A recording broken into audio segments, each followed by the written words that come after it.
What is going on, everybody? Coming at you in vertical ratio here, and I'm here to give you my WWE King and Queen of the Ring 2024 predictions.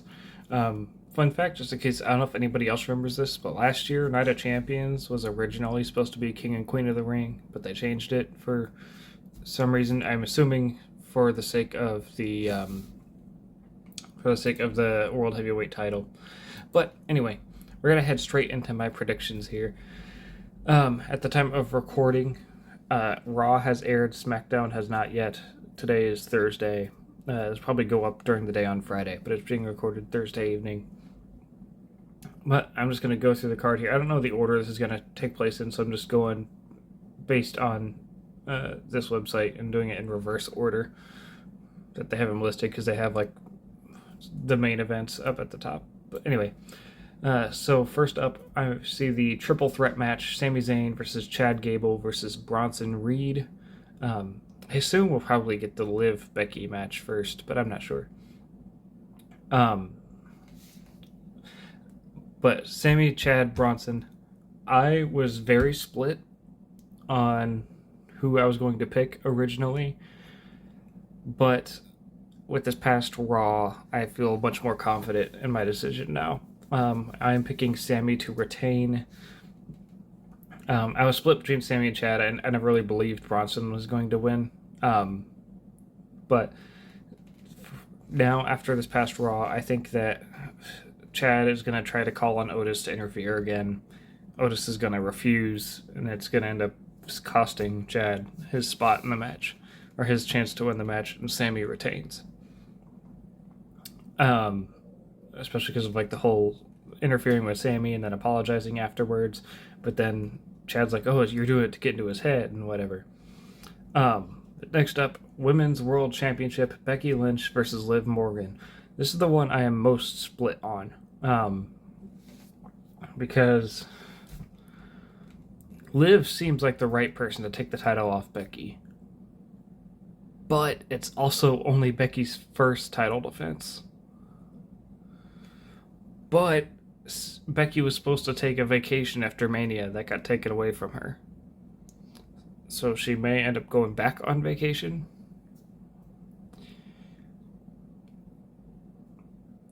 But there's also more.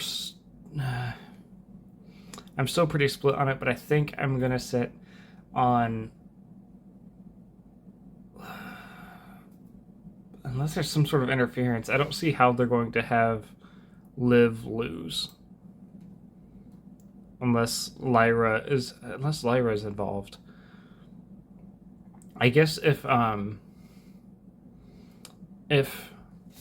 could see, I'm thinking of this just now as I'm recording this. I could see a world where if the Queen of the Ring finals happen first on the show, or at least before the Women's World title match, then I could see Liv losing. Because we'll get to it more with my predictions for the Queen of the Ring finals. But I could see Liv making an appearance there.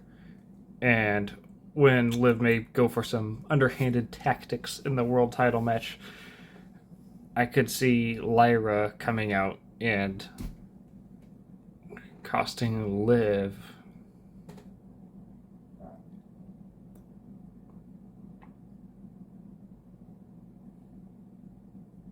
See, I think I'm going to go... I was going to say Liv taking the title, but I'm going to go with Becky to retain. I think Becky's going to hold it for at least a little bit. I don't think they're going to ever drop it on her first title defense. And what I just thought of is making me lean towards Liv. Also, so I'm going to save my King and Queen of the Ring tournament finals predictions for last, even though I know Cody versus Logan is the main event. The King and Queen of the Ring tournament finals are what I'm most excited for personally. But undisputed WWE Championship: Cody Rhodes versus Logan Paul. So, I mean, this is the most predictable match of the night. I'd say this or one other one, but I'd say it's got to be this one, especially since it is just for the undisputed WWE Championship, which, to be fair, is how I prefer it, because obviously, Cody Rhodes is my pick to win. There's no shot Logan Paul is going to be a double champion with the WWE title and being the one to take the title off of Cody Rhodes. There's no shot. But if it was for both titles, one, we don't want a double champion. Cody becoming a double champion would be very ironic considering who he took his title from. And WWE knows we don't want to see another double champion for a while. So I'm glad that's only for the WWE title, but it does make it even more predictable. Because before I was like, oh, it's going to end in some sort of disqualification to keep the titles from changing hands. But now I'm just going to straight up say Cody wins. All right, so now we are down to the King and Queen of the Ring tournament finals. I'll go with Queen of the Ring first. We have Lyra Valkyria versus either Nia Jax or Bianca Belair. Who I think is going to win depends on how the SmackDown match turns out. So I'm going to give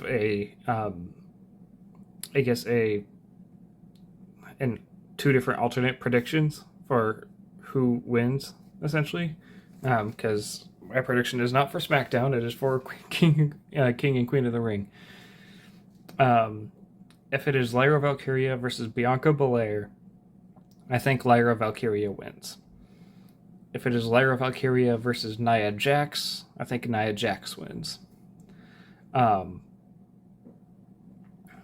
If it's Lyra versus Bianca, they've been telling the story with Bianca getting more and more injured as it goes on. I forget, is it her knee that's hurt? That's like gets more and more hurt with each match in this tournament. I expect that to continue into this SmackDown match, where if she does succeed and get past Nia Jax, then I imagine that's going to be what costs her match, protects her against Lyra, because Becky's got to be Superwoman. If it's Nia Jax that goes on to face Lyra, I think they're going to finally give Nia Jax a big win. Just since she's come back, she's done a lot of winning, but none of it has meant anything. So it's always in regular matches. All of her big matches, she loses. So I imagine them giving her this, and they probably have Liv interfere with Lyra, because why have they been having Liv get so involved in Lyra other than the fact that she's occasionally talking to Becky? This is intertwined, and I can see it happening. I see the Nia Jax versus Lyra Valkyria being what happens. That would be my prediction for that, but I'm not counting that as points toward my predictions here. I expect to see Lyra versus Nia, and Nia coming out on top. Lastly, we have the King of the Ring finals. Actually, before we get to that, I want to specify for the Queen of the Ring tournament, I got the entire opening round correct. I didn't upload these on YouTube. My wife and I have been going off about our predictions. I got the entire opening round correct for the Queen of the Ring tournament, and then I got the Raw bracket of the quarterfinals correct. And I've gotten every match wrong ever since. I thought that Bianca was going to lose to Tiffany. She beat Tiffany. And I thought she was going to lose to Tiffany because I thought that Jade was for sure going to beat Nia, but then she didn't. And I thought that Io was going to beat Lyra because Io was my pick to win the tournament, and Io lost. So hopefully I can turn my luck around. But on the King of the Ring side, on the men's side, I am still on a 100% perfect clean sweep on my predictions for who's advancing when. I got kind of nervous heading into Raw because Gunther has been, I'm going to straight up say, Gunther has been my pick to win the King of the Ring tournament since it was announced. Even before we knew who all the people were, I was just like, Gunther's got to win. He's the perfect person to win King of the Ring. And I saw he was meeting Jey Uso in the semifinals when I was seeing that coming up. My wife had a different prediction from me, which I was starting to, in my brain, see happen, which is that from the very start of the tournament, like from the opening round, she was like, I see us getting Jey versus Tama Tonga in the finals. Keep in mind, she doesn't watch wrestling, really. She only pays light attention whenever I have it playing, She's not a wrestling fan, but she was like, I see Jay versus Tama Tonga in the finals, and Jimmy comes back whenever Solo inevitably tries to interfere to give Tama Tonga the win. Jimmy Uso comes back, helps Jay beat gets rid of Solo essentially. So, excuse me, Jay can beat Tama Tonga, and we get King Yeet. And as we were heading into the semifinals, I was like, she might be right. Because Jimmy's going to come back at some point and presumably turn babyface and line back up with Jay. And this would be a pretty cool time to do that.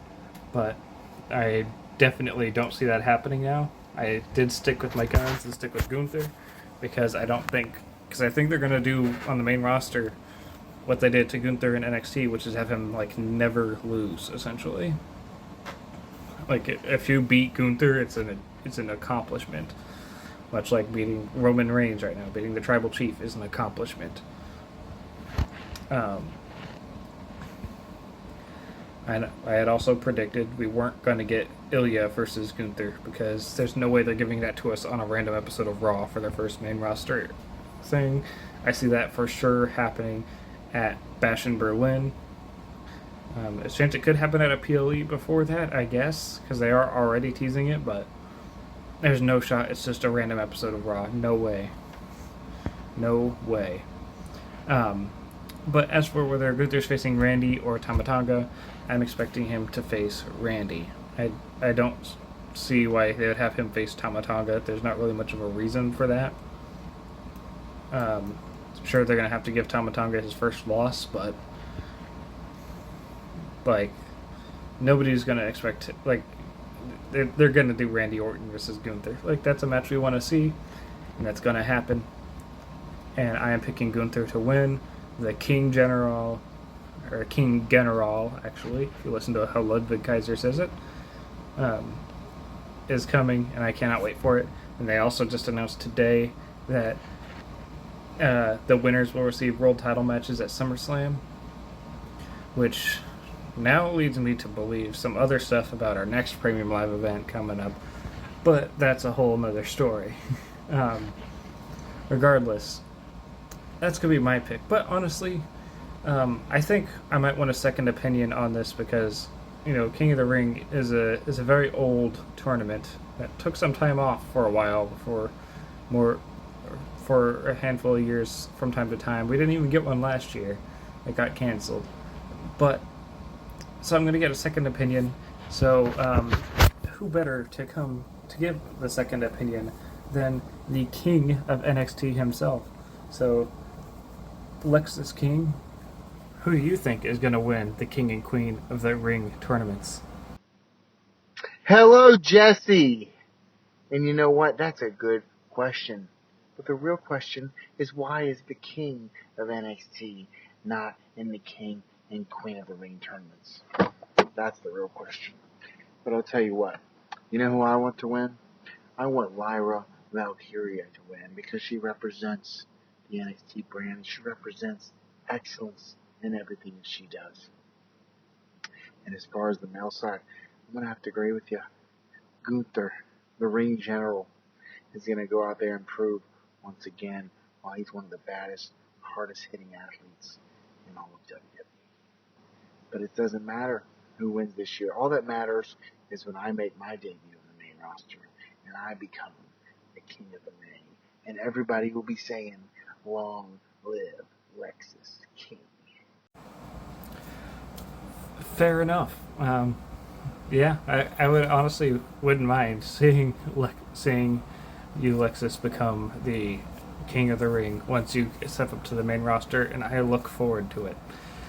But for now, we got to look at the King and Queen of the Ring tournaments in front of us. I will not be doing a live stream reaction this time, as I will have to work at my full-time job while it is happening, unfortunately. But I'm sure we'll end up talking about it. So, thank you everybody for watching, and I will catch you guys in the next one. Goodbye.